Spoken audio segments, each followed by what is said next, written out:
బీడీ వేద్దామని హైదరాబాద్కి వెళ్తే అక్కడ కూడా ఎవరు ఆదరించేవారు లేరు.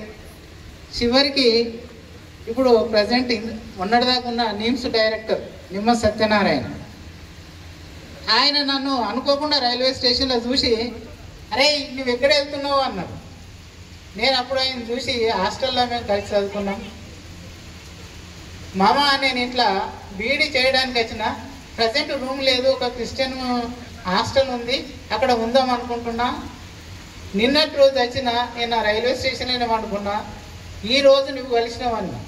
నువ్వు అక్కడిక్కడ ఎందుకు తిరుగుతావు, నువ్వు రా, తర్వాత హాస్టల్ చూసుకుందాం అని నన్ను ఆయన హాస్టల్కి తీసుకెళ్ళిండు. మెడికల్ కాలేజ్, రైల్వే సికింద్రాబాద్లో గాంధీ మెడికల్ కాలేజ్ హాస్టల్ ఉంటుంది, దాంట్లోకి తీసుకెళ్ళిండు. అప్పుడు డాక్టర్స్కు ఒక్కొక్కరికి వాళ్ళు చదివే విద్యార్థులకు ఒక రూమ్ ఉంటుంది స్పెషల్గా, ఈచ్ వన్ ఎవ్రీ, అంటే ప్రతి ఒక్కరికి ఒక రూమ్ అంతే. ఇక దాంట్లో దాదాపు ఒక 6 నెలలు నన్ను ఉంచుకున్నాడు.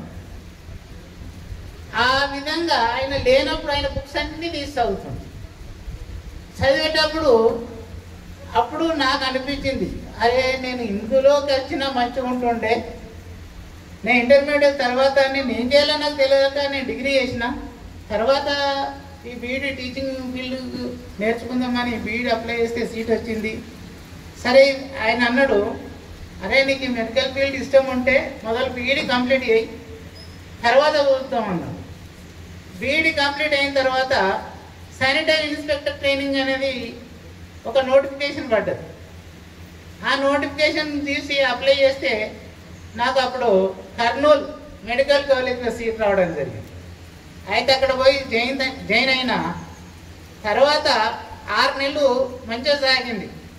తర్వాత కొన్ని క్లాసెస్ రావడం వల్ల చంపుకునడం జరిగింది. స్టూడెంట్ మధ్యనే ర్యాడికం, దాన్ని ఇనాయిదినారు అంటారు. 85లో టీచర్ వృత్తిలోకి వచ్చిన తర్వాత 87లో 370 ప్రకారం గాంధీ ఇప్పుడు ప్రజెంట్ సదాశివనగర్ మండల్లో దగ్గి విలేజ్కి ఇవ్వడం జరిగింది. మహమ్మద్ హబీద్ అని ఆయన ఇన్ఛార్జ్ ఎండిఓ సార్.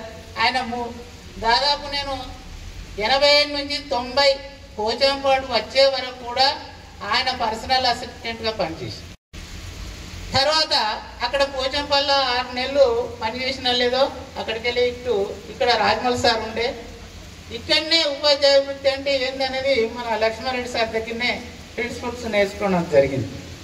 ఈ విధంగా నా టీచర్ వృత్తిలోకి రావడం జరిగింది. వచ్చిన తర్వాత మళ్ళీ బస్సాపూర్లో ఆర్ఎంపీగా ప్రాక్టీస్ చేసిన, తమ్ముల్లో పీజీహెచ్ఎంగా కడప కలిసి వెళ్ళడం జరిగింది. ఇక్కడ